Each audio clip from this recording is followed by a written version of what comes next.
নমস্কার বন্ধুরা, welcome to আরকে sports. আশা করি তোমরা সবাই সুস্থ ও অনেক ভালো আছো। বেশ কিছু সুখবর নিয়ে আজকের এই ভিডিওতে কথা বলতে চলেছি। ইন্ডিয়ান ফুটবলে বেশ কিছু খবর রয়েছে, তোমাদের প্রিয় দল মোহনবাগান দলকে নিয়ে রয়েছে বড় সুখবর, সেগুলোই এক এক করে ভিডিওতে শেয়ার করব। একটু স্কিপ না করে তোমরা এই ভিডিওটা শেষ অবধি দেখতে থাকো। এই চ্যানেলে প্রথমবারের জন্য এসে থাকলে অবশ্যই আমাদের এই চ্যানেলটিকে সাবস্ক্রাইব করে পাশের বেল নোটিফিকেশনটা অল প্রেস করে রেখো। বন্ধুরা, প্রথমেই ইন্ডিয়ান সুপার লিগ নিয়ে যে আপডেটগুলো রয়েছে সেগুলো শেয়ার করি। 4ই সেপ্টেম্বর থেকে এই মরশুমের নতুন মরশুম শুরু হচ্ছে। ডেটটা মনে রাখবেন, 4ই সেপ্টেম্বর। আগামী 4ই সেপ্টেম্বর থেকে আইএসএল এর শুভ উদ্বোধন ম্যাচ শুরু হবে। এই বছর প্রায় 8টা মাস মিলে 8 মাস ধরে একটা লম্বা লিগ হতে চলেছে, যেখানে 14টা আইএসএল দল খেলবে। যেখানে ইন্ডিয়ান ফুটবল লিগের গতবারের চ্যাম্পিয়ন ডায়মন্ড হারবার এফসি তারাও কিন্তু এই বছর আইএসএল খেলার জন্য থাকছে, আইএসএল খেলবে তারা। মোট 14টা টিমের এই বছরের আইএসএল হবে। 4 বছরের চুক্তি করেছে এআইএফএফ এর সাথে ক্লাব জোটেরা মিলে। ক্লাব জোট যেটা রয়েছে সেই ক্লাব জোট কিন্তু এখন থেকে এই বছর থেকে মোট 4 বছর অবধি তারা আইএসএল পরিচালনা করবে। এখানে এআইএফএফ এর কোনো ভূমিকা থাকবে না, সেই রকমভাবেই সেই রাইট কিন্তু তুলে ধরা হয়েছে। এবং প্রথম বছর 1,10,00,000 টাকা করে দেবে, তারপরে 1,15,00,000, 20, 25 এইভাবে 4টে বছর থাকছে।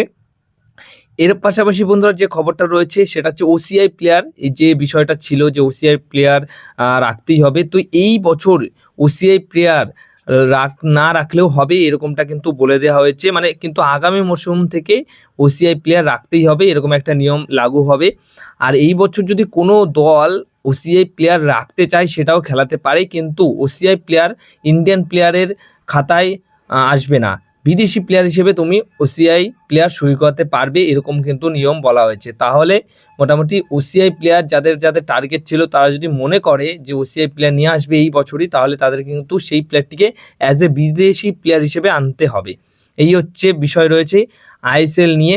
এবার বলে দিই যে আগামীকাল সব ভারতীয় ফুটবলার নিয়ে, যে সমস্ত ভারতীয় ফুটবলার মোহনবাগান দলের এই বছরের সিনিয়র স্কোয়াডে রয়েছে সেই সমস্ত ভারতীয় ফুটবলারদের নিয়ে আগামীকাল বিকাল 5টার সময় ডুরান্ড কাপের প্রস্তুতিতে নামতে চলেছে, বা এই নতুন মরশুমের প্রস্তুতিতে নামতে চলেছে মোহনবাগান দল। এরপরে সবশেষে যে আপডেটটা শেয়ার করতে চলেছি সেটা হচ্ছে ছাং থেকে নিয়ে যে আপডেটটা ছিল, যে ছাং থেকে সই করানোর ক্ষেত্রে অনেকটা এগিয়েছে কথাবার্তা। কিন্তু বন্ধুরা, আবার সেই কথাবার্তা একটু হলেও পিছিয়েছে এই ডিলটার ক্ষেত্রে। কারণ একটাই, সেটা হচ্ছে ছাংতের বর্তমান সময় দাঁড়িয়ে যে মার্কেট ভ্যালু রয়েছে, বা যে টাকাটা সে মুম্বাই সিটিএফসি দল থেকে 1 বছরের স্যালারি হিসেবে পায়, সেই টাকার অ্যামাউন্টটা সে মোহনবাগান দলে আসার জন্য একটু বাড়িয়ে নিয়েছে। আর সেই টাকার অ্যামাউন্টটা হচ্ছে 3.5 কোটি টাকা। সে মোহনবাগান দলে আসতে পারে যদি তাকে 3.5 কোটি টাকা মতো স্যালারি দেওয়া হয় 1 বছরের জন্য। এরকমই একটা তার ব্যাপার রয়েছে স্যালারির দিক দিয়ে। তো এখন এই জন্যই মোটামুটি মোহনবাগান দল এই ডিলটা করতেও পারে, আবার নাও করতে পারে। ছাংতে ভালো ফুটবলার আনলে তো খুবই ভালো হবে, কিন্তু এত টাকার অ্যামাউন্ট হয়তো দেওয়ার জন্য রাজি নয় মোহনবাগান দল ইন্ডিয়ান ফুটবলের সেরা ফুটবলারকে। তো এই হচ্ছে ব্যাপার, একটু হলেও পিছিয়েছে আবার কথাবার্তা। এই ডিলটা হতেও পারে আবার নাও হতে পারে, এরকম পর্যায়ে রয়েছে আপাতত টাইমে। আর যদি ছাং থেকে 3.5 কোটি টাকা দেওয়া হয়, তাহলে আমার মনে হয় যে এর থেকে ওসিআই প্লেয়ার যাকে মোহনবাগান দল টার্গেট করেছিল নেবার জন্য, ইয়ান ধান্দা, তাকে কিন্তু নিলেই হয়।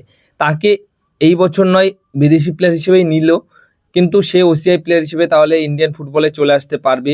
এবং তার যে অ্যামাউন্টটা সেটা হয়তো ছাংতের থেকে একটু বেশি, কিন্তু সেটা মোহনবাগান দল করে নিয়ে আসতে পারে 6 নম্বর বিদেশি প্লেয়ার হিসেবে ইয়ান ধান্দাকে।